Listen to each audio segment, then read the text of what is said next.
정치권이 시끄러운 이슈가 하나 더 있죠. 바로 조희대 대법원장의 대법관 후보자 서면 제청을 두고 범여권에서는 대법원장 탄핵 추진까지 이야기가 나오고 있습니다. 이런 상황에서 어쩌면 이 상황의 당사자라고 할 수 있는 청와대에서 첫 공식 반응이 나왔습니다.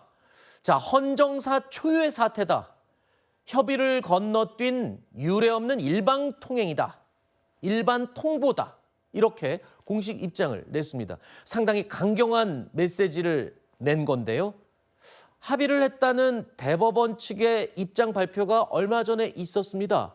협의를 했고 시기를 조절했지만 조절되지 않았고 그래서 민정수석과 의논을 했다라는 게 법원 행정처장의 입장이었습니다. 그런데 청와대에서 나온 입장은 전혀 상반된 내용이죠. 이렇게 되면 진실 공방으로 번지고 있습니다. 무법적 임명 예청 조희대는 사퇴하라! 사퇴하라! 사퇴하라! 사퇴하라! 저는 조희대 씨가 이미 탄핵될 만한 충분한 자질과 자격을 갖췄다고 생각합니다. 첫날부터 대법원장에게 공갈 협박이나 늘어놓는 모습이 정청래 전 대표와 뭐가 다릅니까? 청와대 민정수석 측과 협의하는 과정에서 나온 얘기입니다. 합의할 기회를 주시지 않았기 때문에 협의한 게 아니에요, 이거. 통상의 협의 채널이 있어요. 제가 확인해 봐는 전혀 가동되지 않았어요. 알아서 해. 나는 이 사람 할 거야. 라는 식이에요.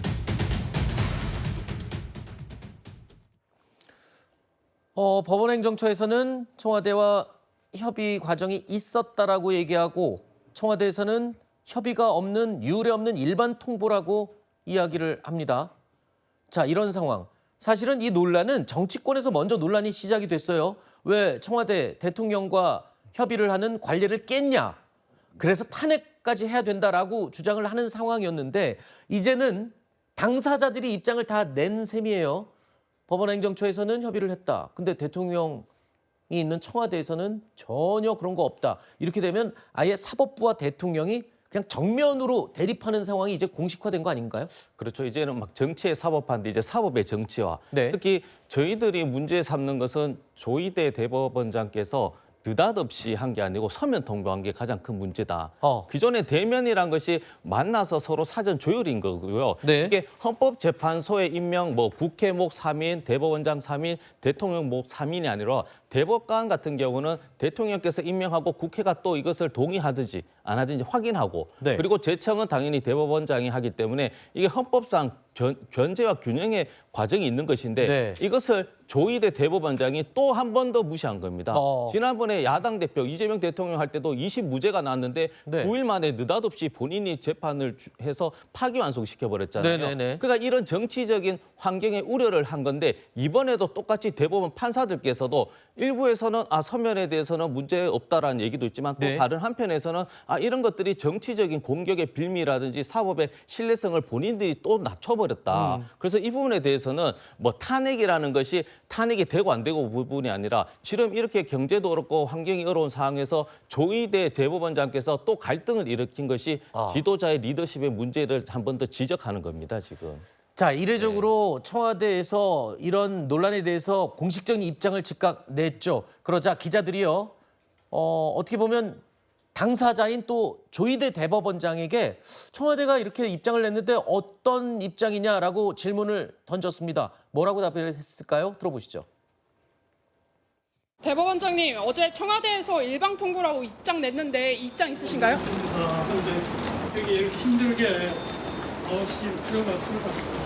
수고하세요. 이제 제청 후보 반려하면 어떻게 하실 건가요? 손봉기 대법관 재청권은 반려하는 쪽으로 청와대가 결론 내린 것 같다. 네네. 지금 이런 보도가 나오고 있습니다. 대통령께서도 임명할 수 있는 근거가 없는 거예요. 설명이 없다는 거죠. 네네네. 그런 사람을 어떻게 국회로 보낼 수 있겠습니까? 반려하는 것이 법적으로나 또 정치적으로 맞다. 자, 조희대 대법원장 오늘 오전에 특별한 입장을 밝히지는 않았습니다.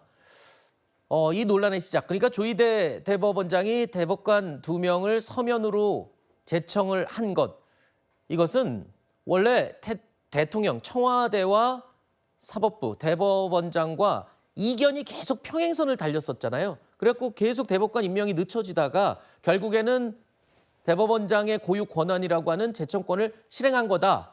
이런 입장을 지금 국민의힘에서는 설명을 하고 계시잖아요. 통상적인 관례만 지키지 않았을 뿐이다. 근데 그렇죠. 대통령의 입장에서 보니까 이거 거부권 행사할 것 같아요. 아니, 법상식에 기초해서 네. 대법관을 제청하는 겁니다. 이제 네. 대법원장이. 그러면 대통령은 임명동의안을 국회에 보내고 네. 그걸 임명동의안을 바탕으로 해서 임명하는 거예요. 청와대가 헌정사 초유의 사태라고 규정을 했습니다. 네. 이 규정 자체는 맞아요. 네.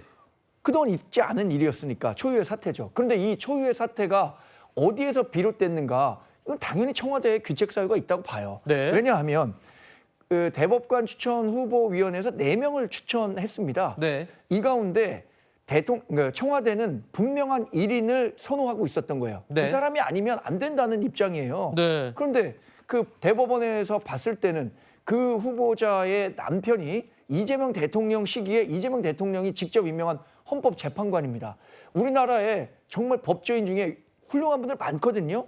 근데 어떤 분이 헌법재판관을 하고 그 부인이 대법원의 대법관을 한다는 거, 그거 사법계에서 받아들이기가 어려운 거예요. 네. 그래서 다른 사람을 제청하겠다니까 그러려면 하지 말라는 거 아닙니까? 네. 그래서 지금 반려한다고 하면 결국은 어떻게 될 거냐. 여하튼 대통령이 갖고 있는 임명권이 제청권에 우선한다. 이런 평가는 많이 있는 것 같아요. 네. 그러나 이런 혼선을 누가 만들었느냐.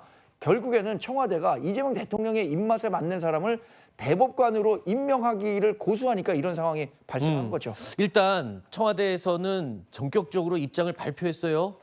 유례를 찾아볼 수가 없는 일반적인 통보를 지금 대법원장이 한 거다라고 문제 제기를 한 건데 그 의미를 아직 언급은 안 했습니다만 대통령이 이렇게 되면 거부권 행사하려는 거 아닐까라는 추정을 할 수는 있어요. 근데 만약에 거부권을 행사해서 제청권을 반려했을 경우엔 그조차도 전례가 없다면서요. 그렇죠. 대법원장이 제청을 반려하는 경우도 지금까지 한 번도 없었다면서요. 없었던 초유의 사태들이 지금 발생을 지금 하고 있어 안타까운데 이게 저는 대법원장이 좀 아셔야 될 게 사법권의 독립이 사법권의 독주를 얘기하는 게 아니거든요. 그 헌법 104조 2항에 나온 거는 대법원장이 제청 그리고 국회가 동의, 그러니까 대통령이 임명 이 세 헌법기관이 같이 협의하에 정하라라고 부르면 헌법에 명시가 되어 있습니다. 네. 그리고 무엇보다 2023년에 윤석열 전 대통령께서 교통정리를 해주신 게 그때 김영수 대법원장이 대법관 이제 제청을 하니까 이 제청권의 임명권이 기속되는 건 아니다. 대통령의 임명권은 고유의 권한이다 하시면서 그 자체의 반려 여부까지 검토를 하셨던 사안이 있습니다. 네네. 그렇기 때문에 지금 이재명 대통령이 만약에 반려를 하게 된다면 이게 실질적으로 반려로 간다면 처음 있는 일이겠지만 과거에 윤석열 전 대통령도 실제로 반려를 고려하셨다라고 말씀드리고 싶습니다. 알겠습니다.